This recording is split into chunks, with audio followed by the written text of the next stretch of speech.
I was 14 years old. My dad had gotten a tent and wanted to take me and my brother camping. None of us had ever been camping before, so we didn't really know what to bring with us. We packed up my dad's truck and started driving. After 3 hours of driving in a forest, a small campsite came into view. There were only 2 other sites, both of which were empty. The sites were next to a river, and we had no cell reception. When me and my dad set up the tent, my brother wandered off, we assumed to go get firewood. After a few minutes, we heard him shout, "Hey, come take a look at this." We followed his voice, and across the river there was a moose and her calf staring directly at us. I don't know why, but this gave me an unsettling feeling in my stomach. Later that night, after cooking burgers and baked beans for dinner, we were cleaning up the campsite. It was pitch black outside, you could hardly see in front of you, and no one else had showed up to claim the other 2 campsites. My brother and I had set off to the water pump to wash up. My head snapped to the right. I heard a branch break not far away. My brother tells me it is probably nothing. I am a pretty paranoid person, but I reluctantly follow my brother to the water pump.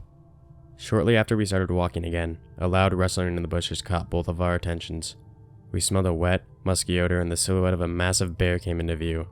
I locked eyes with the beast, and dread filled my stomach as it started to approach me. My brother jumped in front of me as I was frozen with terror, and shot a round from his handgun that he carries with a permit, just in case. The bear stopped in his tracks, sniffed the air, and sauntered off towards the dark forest. It turns out that we went camping in the middle of one of the most densely populated areas of bears in the country, and because we were the only ones there, the smell of burgers led a hungry bear to our campsite. Our dad, unaware of the bear, ran to us shortly after he heard the shot. We packed up that night and headed home.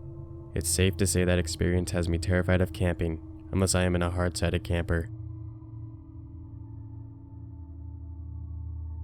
Me and my friends decided to go camping on Memorial Day weekend. We all were fairly experienced and decided we wanted to have fun. We packed some 6-packs in the back of my friend's car and set off. We eventually arrived at a fairly large campsite only 30 minutes away from town. After we set up our camp and got a fire going, we all started to get pretty drunk and loud. Thankfully, we weren't the only ones getting drunk and loud. It was Memorial Day weekend, after all. Right when we were starting to wind down, an older man walked by our campsite and stopped. He just stood there, staring at us. I was the first to notice, but soon all of my friends noticed. We stared at him for about 20 seconds before he said, "Are you guys planning on staying tomorrow night?" We all told him yes. I didn't give it much thought until I started to sober up in the tent that night. Why would some random guy need to know how long we were staying for? I came to the conclusion that he was just the campsite host, but there was something about the way he looked at me that shook me the wrong way. The next morning, we all had pretty bad hangovers and didn't feel like doing much. When we were eating our cereal that we had packed, I noticed the same guy standing by the bathrooms, staring in our direction. I looked in his direction for a few seconds and he turned and entered the bathrooms. Again, I didn't give it too much thought and went back to talking to my friends. Later that night, we finished off our beer and got fairly loud and crazy around the campfire. Because it was a Tuesday, most people had packed up and left for work. The campsite was mostly empty except for a few tents and trailers. At one point, my friend had stood up to explain some detail about the story he was telling, but just stopped. All of the color had drained from his face, and he screamed. There was a pocket knife sticking out of his back, and I caught a glimpse of a person running into the woods. It had to be the creepy guy that I had seen twice earlier. I took off into the woods, armed with a pocket knife of my own. After searching the forest, I realized the person was gone. I returned to my friends, and the guy who got stabbed was pissed, but the wound wasn't terrible and it was a small knife. We reported the incident to the police and camp hosts, but they never caught anyone running through the woods. We were all freaked out too much to stay the night. It was one of the creepiest experiences of my life, and I'm certain that it was the same old man who had been stalking our campsite. Me and my friends are all still pretty close, and still go camping regularly, but all carry weapons for safety now. My little sister and her friends were camping in our backyard. Being 12-year-olds, there was a lot of laughter and loud talking coming from the tent for most of the night. It all stopped around 11, when they all crashed and fell asleep. I'm a night owl, and regularly stay up until 3 in the morning. My window faces the backyard, and I like to keep the blinds open to see the night sky on clear nights. I was playing an online game with my friend around 1 in the morning and got up to go to the bathroom and get snacks. I noticed a flash from outside the window. It was raining, so I assumed it was just lightning. There was another, and another.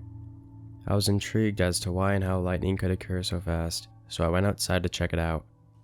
My heart dropped when I saw a dark shadow pointing a camera inside the tent my sister was in. I stood still for a second, and then rage filled my body. I shouted, "Hey!" and sprinted at him full speed.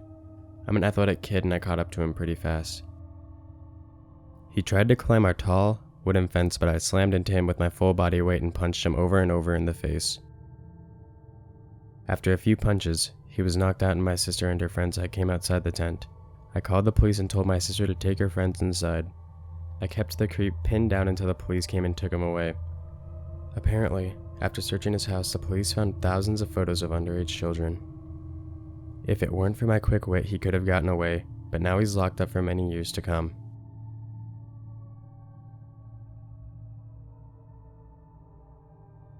Me and my girlfriend went camping in the countryside of Wisconsin last year, and what happened to us is something we won't soon forget. The night started off fairly normal.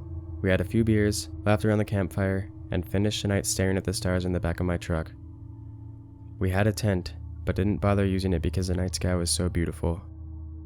The next morning, we woke up at sunrise, so around 4 in the morning.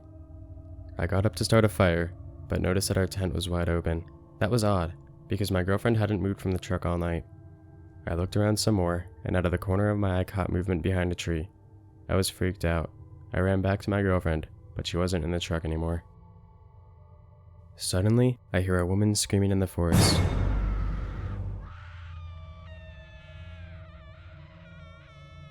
It had to be my girlfriend. I took out my pocket knife and ran into the forest, desperately shouting her name. I was almost knocked over when she ran into me from the side. She was trying to explain something, that some person had snuck up on her and taken her while I was investigating our tent. I looked around the woods for a bit, but any person who may have been there has since been long gone. We didn't even bother packing up our tent. We got out of there as fast as we could and called the police. After this experience, I have always kept an eye on my surroundings, looking for anything suspicious. My girlfriend was shaken for a bit, but our lives have since come back to normal, and we're getting married next fall.